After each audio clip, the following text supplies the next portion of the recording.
O programa Saber Direito desta semana é com o professor Adriano Trindade. O curso é sobre Direito dos Recursos Naturais. Tem dúvidas sobre o assunto?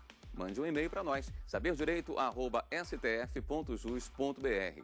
E você também pode estudar pela internet, www.tvjustiça.jus.br. Sejam bem-vindos ao curso de Direito dos Recursos Naturais. Eu sou advogado em Brasília e sou também professor voluntário na Universidade de Brasília. Eu me graduei, inclusive, pela Universidade de Brasília e concluí meu curso de mestrado pelo Centro de Política e Direito Energético do Petróleo e Mineral na Universidade de Dundee, no Reino Unido. Para tratar de Direito dos Recursos Naturais, nós vamos dividir o nosso curso em 5 aulas. Na primeira, nós vamos tratar dos fundamentos, vai ser objeto da nossa aula de hoje, e em seguida nós vamos tratar de aspectos históricos e constitucionais na segunda aula. Na terceira aula vamos falar de mineração, na quarta aula de petróleo e na quinta aula de participações governamentais, que são conhecidos como royalties em geral, além de algumas outras cobranças feitas em decorrência da exploração dos recursos naturais. Antes, porém, nós temos que delimitar o objeto da nossa matéria. Falamos em direito dos recursos naturais, mas na realidade a expressão recursos naturais é muito ampla. E por ser muito ampla, muitas vezes ela se torna imprecisa. Da mesma forma que recursos naturais podem significar petróleo e recursos minerais em geral, recursos naturais podem incluir também terras agricultáveis, podem incluir também florestas, recursos pesqueiros. Então, para delimitar, para fazer o nosso corte, para que possamos realizar essa abordagem, nós vamos eleger o critério do recurso não renovável. Essa característica do petróleo e dos recursos minerais em geral não serem renováveis é uma característica fundamental, já que vai trazer muitas consequências para o nosso estudo. Ao tratar de recursos não renováveis, nós estamos falando, na verdade, de recursos cuja exploração tem data para acabar, ainda que seja uma data desconhecida. Os recursos não renováveis, e especialmente o petróleo e os recursos minerais, eles trazem também uma outra característica. Esses recursos, eles são caracterizados pela falta de alternativa locacional. Portanto, quando falamos de petróleo, quando falamos de recursos minerais, nós estamos falando de recursos que devem ser explorados no local onde eles se encontram. Dificilmente haverá a possibilidade de um empreendedor ele decidir se vai realizar uma exploração neste ou naquele local. Se nós compararmos com outras indústrias, por exemplo, como uma fábrica de automóveis, o empreendedor ele pode muito bem decidir onde vai realizar o seu empreendimento. No caso dos recursos minerais, no caso do petróleo, é necessário que o empreendedor ele se desloque e se instale no local onde ocorrem esses recursos. Essa característica da falta de alternativa locacional é uma característica muito importante para o estudo da nossa matéria. Ao delimitar também a nossa matéria ao petróleo e aos recursos minerais em geral, nós temos que ter em mente o valor político, o valor estratégico desses recursos. Não apenas o valor econômico, mas o fato de que esses recursos, eles servem muitas vezes como insumos para indústrias, eles servem muitas vezes como fonte de energia, no caso mais específico do petróleo, do gás e do carvão. E todas essas características, elas serão fundamentais para o estudo da matéria. Os estados, em geral, ciosos desse valor inerente aos recursos minerais, em geral, e a petróleo e gás, eles buscam estabelecer regimes jurídicos muito bem definidos para que essa exploração ela leve em consideração esse valor estratégico, esse valor econômico, sem se descuidar também do fato de que são recursos não renováveis. Portanto, sem se descuidar do fato de que a exploração desses recursos tem que dar margem, no futuro, a alternativas econômicas. Quando nós começamos a tratar dos aspectos jurídicos da exploração de recursos minerais, da exploração de petróleo e gás, nós buscamos traçar os fundamentos. E é para discutir esses fundamentos que nós estamos aqui hoje. Talvez o primeiro fundamento que vale a pena ser mencionado no nosso curso é a questão do interesse nacional. O artigo 176, parágrafo 1º da Constituição, prevê que a exploração de recursos minerais ela deve ser pautada pelo interesse nacional. Essa expressão interesse nacional, da forma como ela se encontra prevista no artigo 176, parágrafo 1º da Constituição, ela, de certa forma, qualifica a atividade. Representa que a atividade, do ponto de vista estatal, é uma atividade de grande importância. Cabe ao Estado, portanto, traçar políticas que viabilizem a exploração desses recursos, até mesmo porque essa dimensão estatal da exploração de recursos minerais, ela assume um valor diferenciado. Então, quando o artigo 176, parágrafo 1º da Constituição, prevê que a exploração de recursos minerais representa um interesse nacional, isso por si só já qualifica a atividade. Do outro lado, também condiciona a atividade, na medida em que, no caso concreto, vai ser necessário examinar se cada exploração mineral, se cada exploração de petróleo, efetivamente, ela é conduzida no interesse nacional. É óbvio que, se estamos diante de uma exploração clandestina, essa atividade, com toda certeza, não representa um interesse nacional. Mas, ao conceber as políticas minerais e energéticas com base no petróleo, por exemplo, e ao conceber a legislação que vai tratar da exploração mineral e da exploração de petróleo e gás, é importante ter em mente que está-se diante de uma atividade que representa o interesse nacional. O nosso segundo fundamento, de grande importância também para o estudo dos recursos minerais, petróleo e gás, é a questão do interesse público, que é até mesmo uma decorrência do primeiro fundamento, que representa uma atividade de interesse nacional.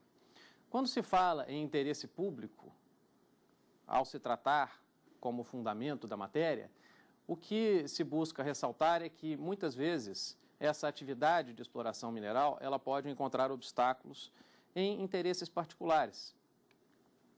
Como nós veremos mais adiante, é possível que haja a exploração mineral, a exploração de petróleo, em terras privadas. E o fato de essa atividade ter que ser conduzida em terras privadas não pode representar, na verdade, um obstáculo para que haja a produção mineral, a produção de petróleo. Em outras palavras, o interesse privado do proprietário da terra, por exemplo, ele não pode representar um óbice, ele não pode impedir a exploração mineral, a exploração de petróleo. Portanto, aqui é que se fala da preponderância do interesse público sobre o interesse privado. E por interesse público, nós vamos entender uma espécie de projeção coletiva dos interesses privados. É natural que um determinado proprietário de terra, ele não deseje que haja uma exploração mineral na sua propriedade. Mas, ainda assim, também é natural imaginar que esse mesmo proprietário, ele dependa de produtos ou subprodutos da exploração mineral, como, por exemplo, fertilizantes, para realizar as suas atividades. Então, abstratamente falando, é interessante para esse proprietário de terra que haja a exploração mineral. O problema é que essa exploração poderá ter que ser realizada na sua terra. Essa pequena comparação que se faz entre os interesses abstratos e os interesses concretos de um proprietário de terra, ela nos permite compreender muito bem como é que se dá a projeção coletiva dos interesses privados que vai representar o interesse público. Portanto, quando nós falamos de preponderância do interesse público em relação aos interesses privados, nós não queremos dizer que o interesse público ele deve ser atingido às custas do interesse privado. Nós queremos apenas representar ou demonstrar que o interesse público, quando ele representa um conflito com o interesse privado, ele deverá prevalecer sem prejuízo das indenizações, das compensações que que deverão ser pagas, que deverão ser feitas aos detentores de interesses privados. Essa questão é muito importante, pois, como nós veremos mais adiante, é muito comum que aconteça esse tipo de conflito entre interesses privados e a atividade de exploração mineral, a atividade de exploração de petróleo. Então, o que se pretende deixar muito claro é que, justamente para se evitar essas situações de conflito, é que se pode falar que, como decorrência do interesse nacional que veio previsto no artigo 176, parágrafo 1º da Constituição, nós podemos dizer que o interesse público representado pela exploração mineral, exploração de petróleo e gás, ele deve prevalecer sobre o interesse privado. Aliás, alguns dispositivos infraconstitucionais deixam isso muito bem claro. Se nós levarmos em conta, por exemplo, a Lei de Desapropriações, né, que na verdade é o Decreto-Lei 3365 de 1941, ele prevê que a atividade de exploração mineral é uma atividade que representa o interesse, uma utilidade pública, em outras palavras, o interesse público.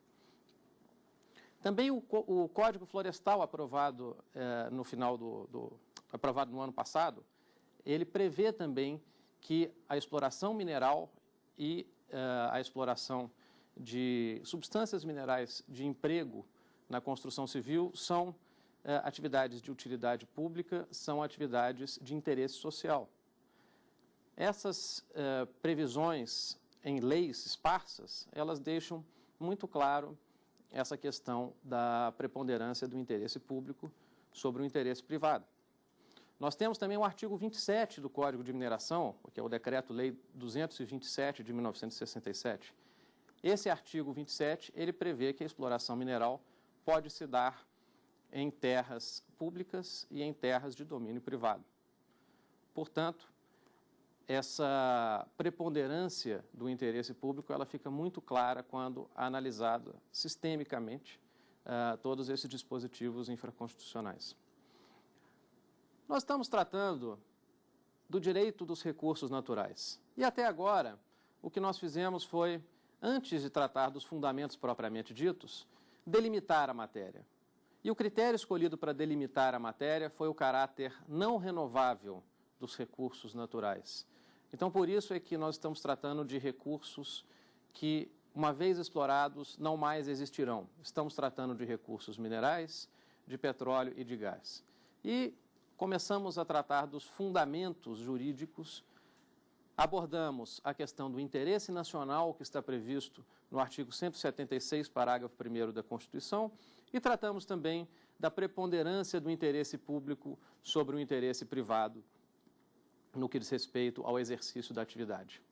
E agora nós temos uma pergunta com relação à matéria que foi tratada até o momento. Olá, professor. Meu nome é Luciana Gomes e a minha dúvida é: minérios e petróleo são recursos não renováveis. É possível falar em justiça intergeracional na exploração desses recursos? O que é rigidez locacional e por que ela é tão importante na mineração e no petróleo? Por rigidez locacional, o que se quer dizer é a impossibilidade de alternativa locacional.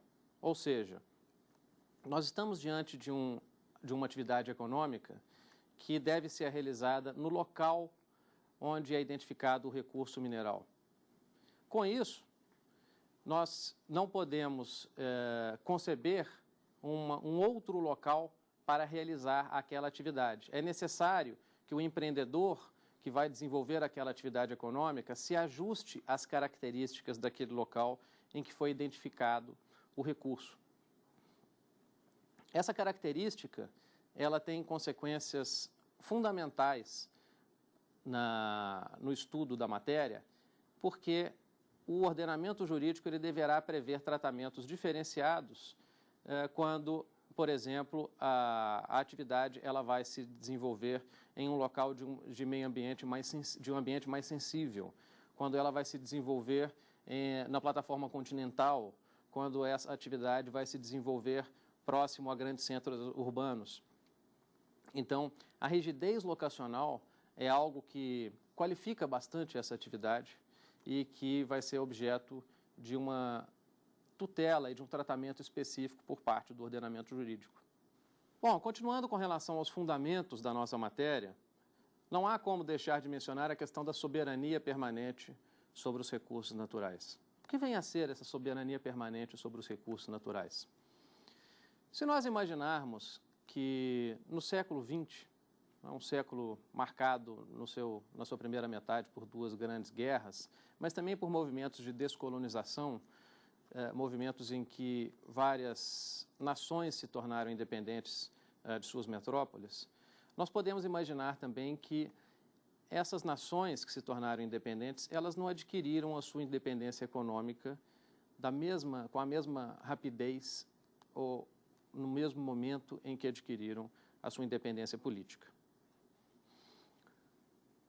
Uma das formas que foi concebida para que essas nações, esses estados recém-independentes, sobretudo a partir dos anos 40 e início dos anos 50, uma das formas que esses estados encontraram para fazer valer a sua independência econômica foi com base nos recursos naturais que esses mesmos estados detinham. Então, se nós imaginarmos, por exemplo, que ao longo das duas guerras, e sobretudo ao longo da Segunda Guerra, percebeu-se uma grande dependência das nações desenvolvidas com relação aos recursos que eram produzidos por suas ex-colônias, recursos minerais como minério de ferro ou recursos energéticos como, por exemplo, o carvão e o petróleo, nós podemos imaginar que esses estados recém-independentes, eles perceberam aí uma forma de atingir a sua independência econômica também.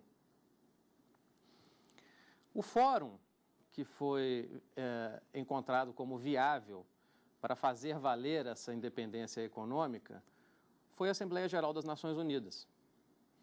E na Assembleia Geral das Nações Unidas, em 1952, foi aprovada, portanto, a Resolução 523.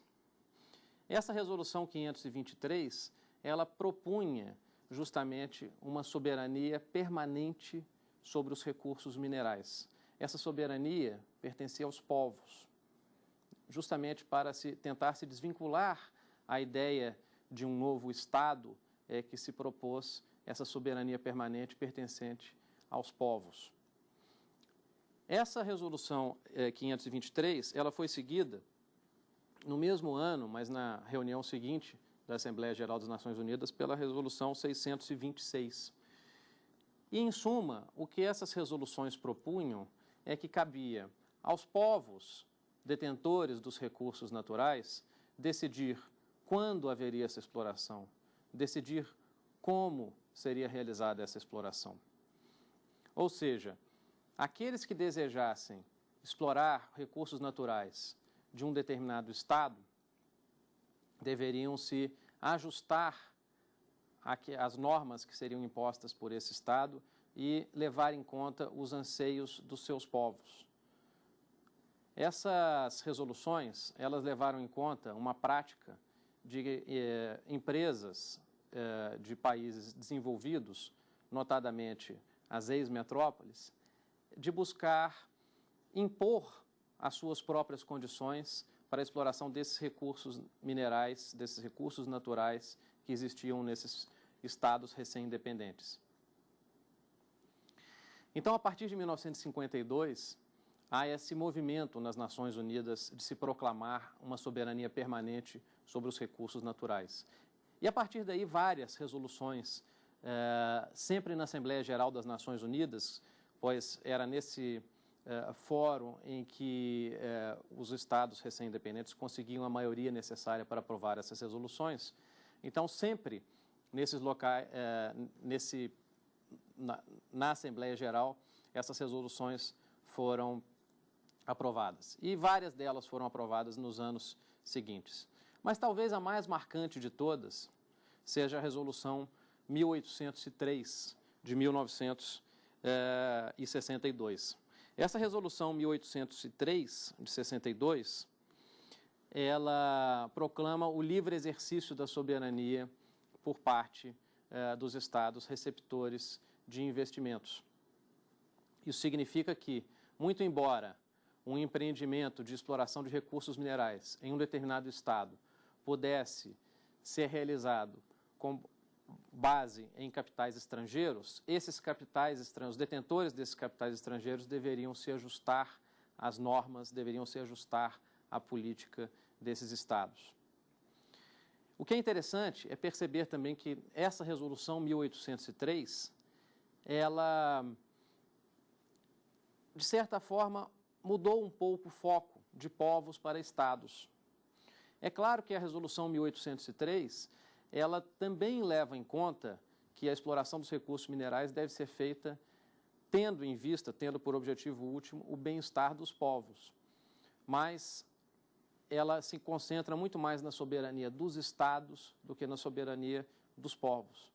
E não é nada curioso perceber que essa resolução 1803, ainda que ela seja de 1962, ela foi usada, foi mencionada recentemente em episódios em que vários países reafirmaram a sua soberania sobre recursos minerais, como, por exemplo, no caso da Bolívia, em 2006, ou no caso da Argentina, no ano passado. O fato é que, depois de 1962, a soberania permanente sobre os recursos naturais, ela passou a ser incorporada também em tratados de direitos humanos. Então, o Pacto das Nações Unidas sobre Direitos Civis e Políticos e o Pacto das Nações Unidas sobre Direitos Econômicos, Sociais e Culturais, ambos de 1966, reafirmam a soberania permanente sobre os recursos naturais. Mas reafirmam não apenas como um direito do Estado de dispor da forma como bem entender dos seus recursos naturais. Reafirmam, na verdade, como um componente da autodeterminação dos povos. Ou seja, os povos, eles poderão se valer dos seus recursos naturais para atingir, né, o seu desenvolvimento em termos econômicos, sociais e culturais, em termos civis e políticos. Percebe-se, portanto, que a soberania permanente sobre os recursos naturais passou a adquirir um outro significado que não se limita a um significado econômico, mas também a um significado humano, de desenvolvimento humano. Mais adiante, né, em 1986, pela resolução 41/128 da Assembleia Geral das Nações Unidas, a gente pode fazer menção novamente à soberania permanente sobre os recursos naturais. Essa resolução, ela trata do direito ao desenvolvimento. Então, fica muito claro que os estados, eles se valem, mais uma vez, da sua soberania permanente sobre os recursos naturais, com o objetivo de atingir o desenvolvimento desejado pela sua população. Como é que nós percebemos, né, a soberania permanente sobre os recursos naturais no nosso direito interno? Nós percebemos muito claramente a partir do momento em que a União, ela é reconhecida como proprietária dos recursos minerais na Constituição. Percebemos também muito claramente no momento em que a União, ela detém o monopólio sobre a exploração e produção de petróleo, ou também o monopólio sobre a exploração e produção de minerais nucleares, ambos previstos na nossa Constituição, como nós vamos ver daqui a pouco. O quarto fundamento que nós podemos mencionar é a questão da dualidade da propriedade. E, na verdade, por dualidade da propriedade, o que se quer dizer é que a propriedade dos recursos minerais, ela não se confunde com a propriedade do solo. No passado, em determinado momento histórico, já houve esse tratamento conjunto entre o solo e os recursos minerais que lá, porventura, existam. Só que, no momento, o que prevalece, e prevalece desde 1934 no nosso país, é o que nós chamamos de dualidade da propriedade. Portanto, a propriedade do solo, ela não necessariamente implica a propriedade dos recursos minerais que lá existam. A propriedade dos recursos minerais recai, como eu dizia há pouco, sobre a União. A Constituição, no artigo 20, ela prevê que a União é proprietária dos recursos minerais. E essa previsão ela é repetida no artigo 176. Isso significa que é possível haver a exploração de recursos minerais, haver a exploração de petróleo, tanto em terras públicas como também em terras privadas. Então, nós discutíamos há algum tempo a questão da preponderância do interesse público sobre o interesse privado e nós percebemos muito claramente que, em alguns casos, a dualidade da propriedade é que vai causar esse possível conflito entre os interesses privados, como, por exemplo, interesses dos donos de terra e o interesse público da exploração mineral, o interesse da exploração de petróleo. Em outras palavras, o que se quer dizer com dualidade da propriedade é que, pelo fato de a propriedade dos recursos minerais, a propriedade de petróleo, ela pertencer à União, ela recair sobre a União, o proprietário rural, o proprietário de terras, muitas vezes terá que se sujeitar à exploração desse bem que pertence à União. Uma outra consequência disso também é que, para a exploração mineral, depende-se de uma autorização ou concessão da União, como, por exemplo, está previsto no artigo 176 da Constituição. Bem, então, até agora no nosso curso de Direito dos Recursos Naturais, nós tratamos de vários fundamentos. Nós começamos delimitando o nosso objeto do estudo, tratando apenas dos recursos minerais e petróleo, consequentemente gás também. Depois disso, nós começamos a analisar os fundamentos propriamente ditos, e o primeiro deles foi o interesse nacional que está representado na atividade.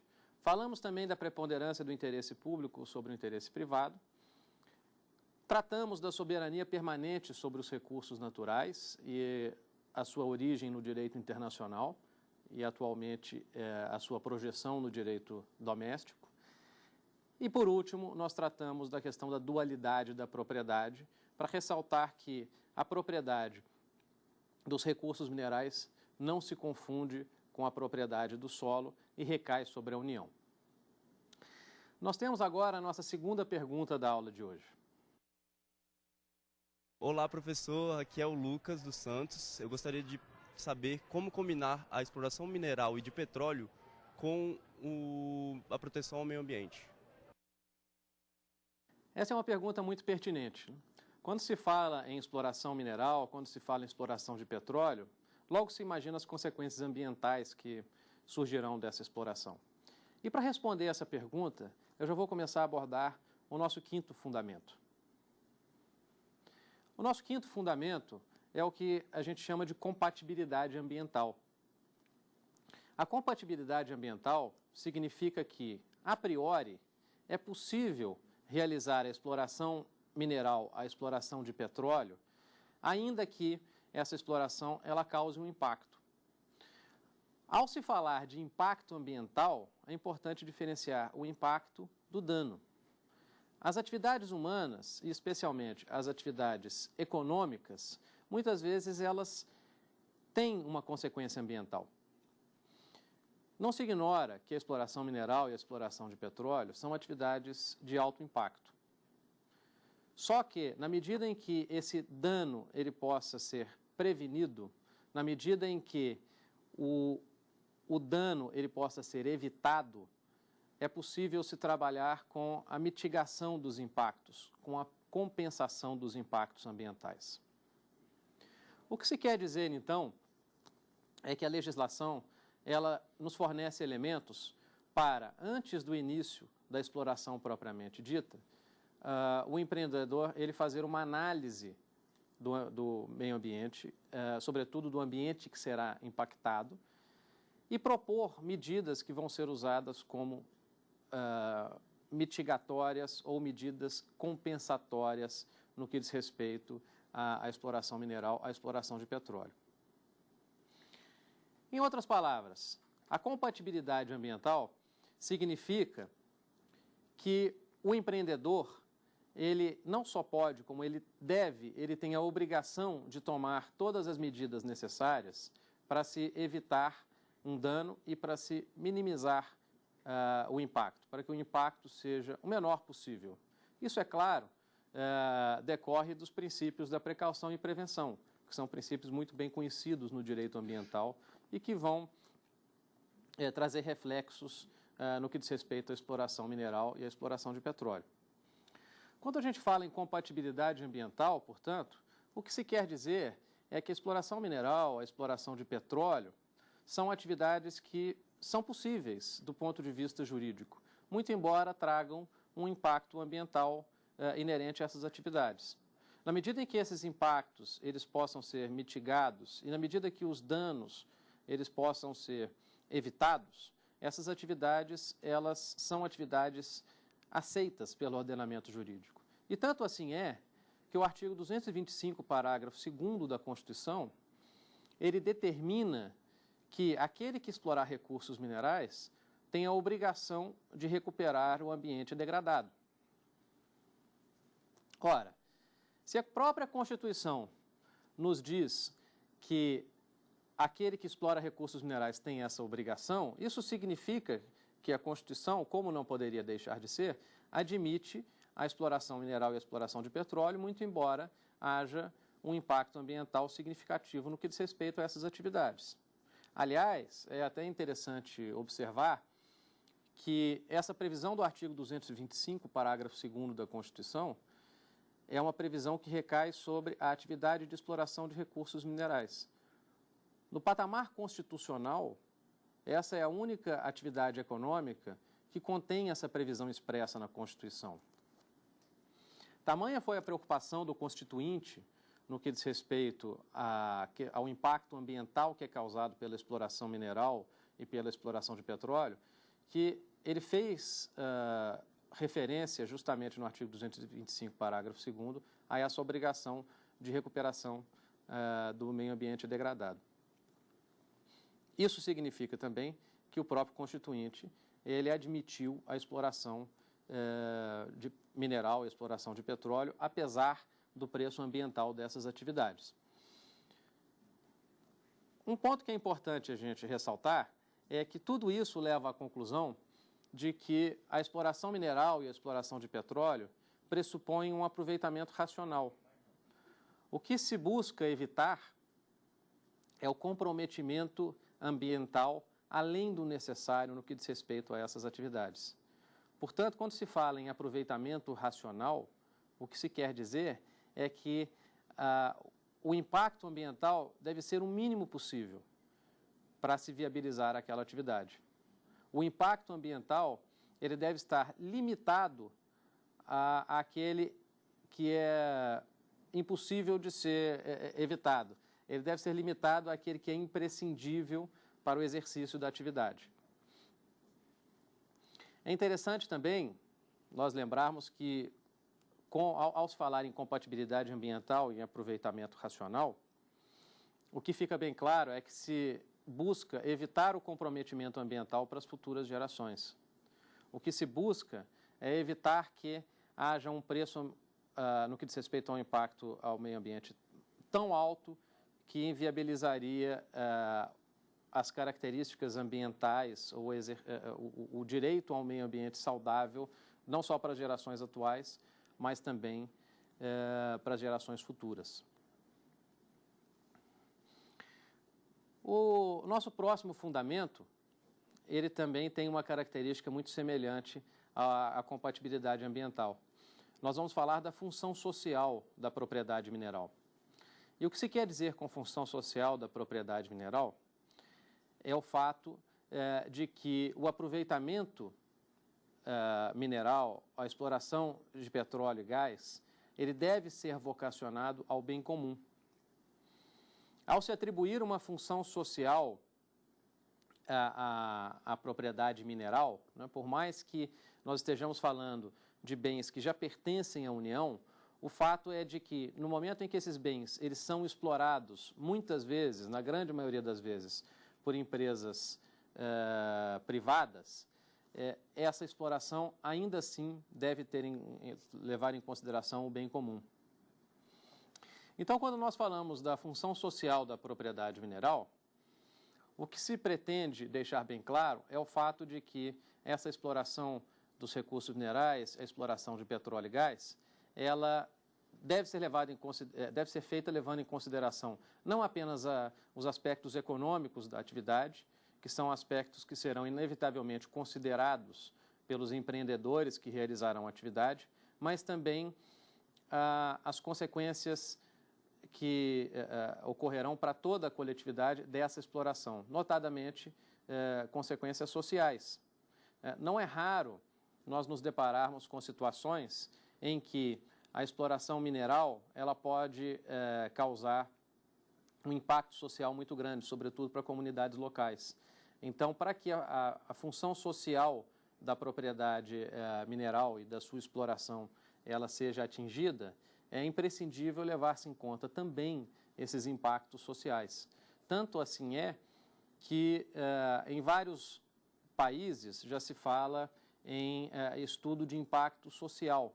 Mas mais do que isso, muitas entidades financiadoras das atividades da exploração mineral, da exploração de petróleo, essas atividades financiadoras, bancos de primeira linha, eles levam em consideração a aplicação do que se chama de princípios do Equador.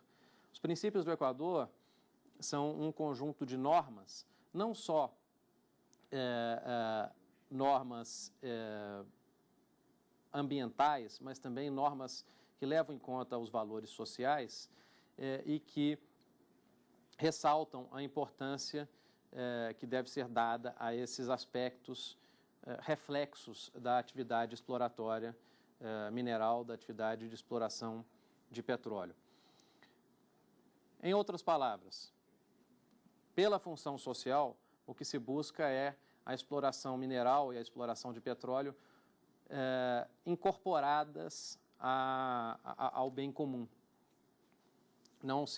O que se quer evitar é a exploração de petróleo, a exploração mineral, que levem em conta única e exclusivamente os aspectos econômicos e que sejam feitas a qualquer custo pelos seus empreendedores, desconsiderando os impactos ambientais, desconsiderando os impactos sociais daquela exploração. Um aspecto muito interessante quando a gente fala de função social da propriedade mineral e da atividade de exploração mineral, de exploração de petróleo, é justamente a sustentabilidade dos benefícios. Nós falamos no início da aula de hoje que a exploração mineral, a exploração de petróleo, são atividades que incidem sobre recursos não renováveis, ou seja, são atividades que têm data para acabar. Muitas vezes, uma determinada localidade em que acontece essa exploração, ou muitas vezes até mesmo todo o país passa a depender de forma exagerada dessa exploração. E com isso, com essa dependência exagerada da exploração mineral, da exploração do petróleo, isso acaba inibindo outras alternativas de desenvolvimento econômico. A literatura que trata dessa análise econômica da exploração mineral chama esse fenômeno de doença holandesa e, ao se fazer uma comparação entre países que sejam muito semelhantes, mas países em que apenas um deles detém recursos minerais e o outro não, percebeu-se que aqueles países que não detêm os recursos minerais, eles, na maioria das vezes, tiveram um desenvolvimento superior àqueles que detêm. A esse fenômeno, essa literatura econômica chamou de maldição dos recursos naturais. Então, o que se busca ao se falar em função social da propriedade mineral é exatamente gerar a sustentabilidade dos benefícios da exploração mineral, da exploração de petróleo. Ou seja, que aquela atividade exploratória, ela na verdade, ela sirva como um catalisador, como um pontapé inicial para que outras atividades econômicas sejam desenvolvidas também e que essas outras atividades econômicas é que passarão a serem responsáveis pelo desenvolvimento econômico dessas regiões em que há exploração mineral, no momento em que a exploração terminar, já que o recurso ele vai se exaurir inevitavelmente. A esse fenômeno, né, nós chamamos de sustentabilidade dos benefícios, né, que é a grande dificuldade no que diz respeito à exploração de recursos não renováveis. Há vários casos muito conhecidos em que muitos países, eles efetivamente se tornaram menos desenvolvidos em função da exploração mineral e da exploração de petróleo, mas felizmente há outros casos de países que souberam aproveitar aquela oportunidade pela exploração mineral, pela exploração de petróleo, para transformar aquela exploração em um catalisador para o exercício de outras atividades que levassem ao desenvolvimento daquele país, mesmo após exauridas as reservas daquele recurso mineral, das reservas de petróleo. E com isso, eu chamo aqui a nossa terceira e última pergunta do programa de hoje. Olá, professor Adriano, eu sou a Camila e eu queria saber o que é rigidez locacional e por que é tão importante na mineração e no petróleo. Essa é uma pergunta muito oportuna e eu acredito que seja ótima para encerrar a nossa aula de hoje. Nós estamos tratando de recursos não renováveis. Como é possível falar em responsabilidade intergeracional pela exploração desses recursos? O que a gente quer dizer com responsabilidade intergeracional é justamente o fato de que nós, ao explorar um determinado recurso que não é renovável, nós estamos tirando a oportunidade de gerações futuras de explorar aquele mesmo recurso. Essa comparação ela seria impossível quando nós tratamos de recursos renováveis. Mas, ao se tratar de recursos não renováveis, essa exploração de uma determinada jazida de minério ou de petróleo, ela simplesmente fará com que aquele bem deixe de existir e as gerações futuras elas não terão mais a oportunidade de aproveitar-se da exploração daquele bem. Eu, particularmente, acho que é possível, sim, falar em responsabilidade intergeracional e em justiça intergeracional na exploração de recursos minerais, muito embora eles não sejam renováveis. Eu acho que a resposta a essa pergunta ela tem a ver justamente com o nosso último tópico, que foi a função social da propriedade mineral.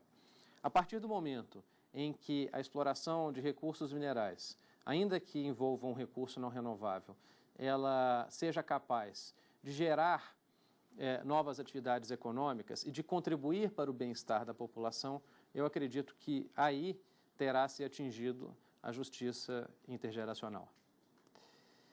E com isso nós chegamos ao fim da aula de hoje. A aula de hoje, que foi a primeira aula do nosso curso, nós iniciamos delimitando a nossa matéria. Nós iniciamos estabelecendo que nós iríamos tratar apenas de recursos não renováveis, de recursos naturais que se extinguem após a sua exploração.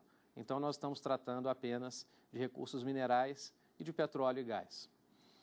Em seguida, nós passamos a tratar dos fundamentos que vão ser levados em consideração no que diz respeito à disciplina dos recursos naturais, especialmente os não renováveis. Então, nós começamos falando do interesse nacional na exploração dos recursos minerais, que está previsto no artigo 176, parágrafo 1º da Constituição. Aí nós passamos para o nosso segundo fundamento, que é até uma decorrência do primeiro, que é a preponderância do interesse público sobre o interesse privado em situações em que, porventura, surja um conflito envolvendo a exploração de recursos minerais, petróleo e gás.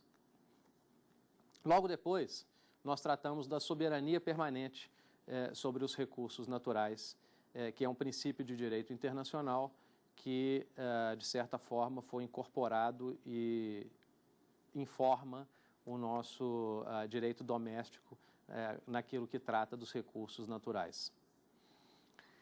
Mais adiante, nós falamos da dualidade da propriedade, ou seja, do fato de que a propriedade dos recursos minerais não se confunde com a propriedade do solo e hoje em dia está revestida na União. O nosso quinto fundamento é a compatibilidade ambiental.